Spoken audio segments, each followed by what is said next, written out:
Hello, my name's Anthony Mounts. I am a member of the hazard analysis team that recently visited your online program office location, and I wanted to briefly touch on the surveillance overview, results and recommendations. What we did, we evaluated occupational hazards pertaining to the office space. We conducted job stress surveillance. This was a voluntary question-based survey on a 4-point scale, and which assessed the psychological stress within the workspace. We also measured physical issues such as lighting at the workspaces and throughout the office, noise levels, temperature of the office, and relative humidity. What we found a lot of the employees utilizing awkward, unsupported posture while sitting and standing, speaking on the phone, and moving about the office.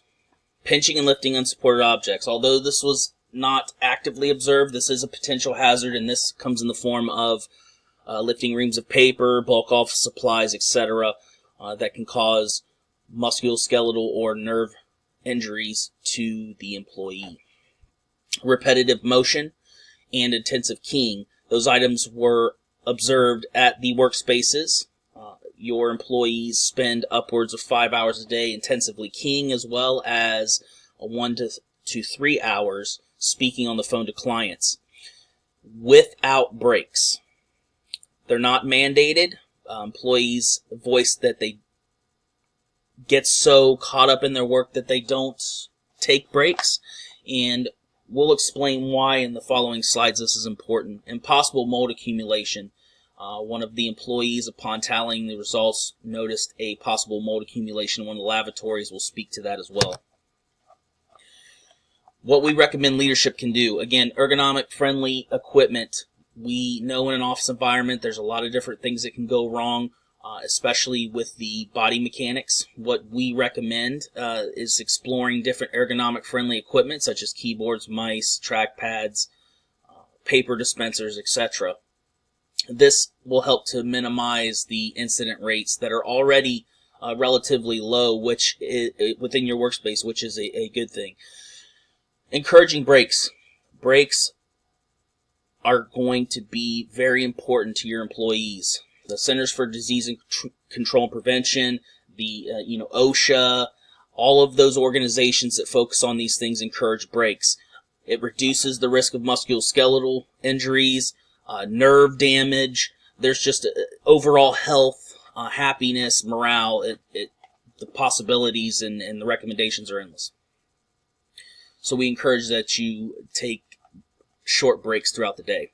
Another thing is having a qualified HVAC inspector come in, possibly taking samples of the possible mold accumulation, as well as looking at the air dispersion within the building to ensure that there's not an uneven balance throughout.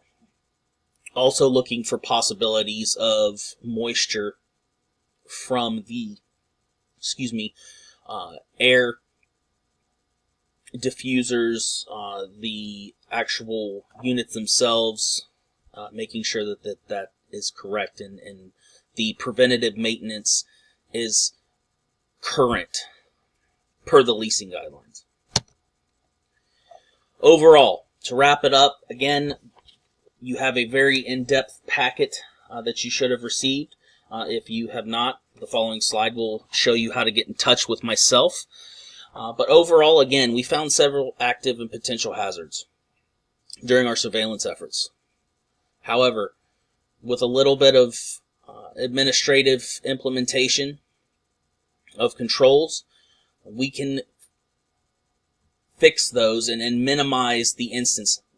No control will completely alleviate the hazard, but they do reduce the risk to an acceptable level.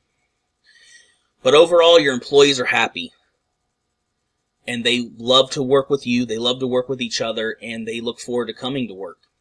So that is great news. All right, questions. Like I said before, if you have any questions, concerns, please contact me at the following, and have a great day. Thank you.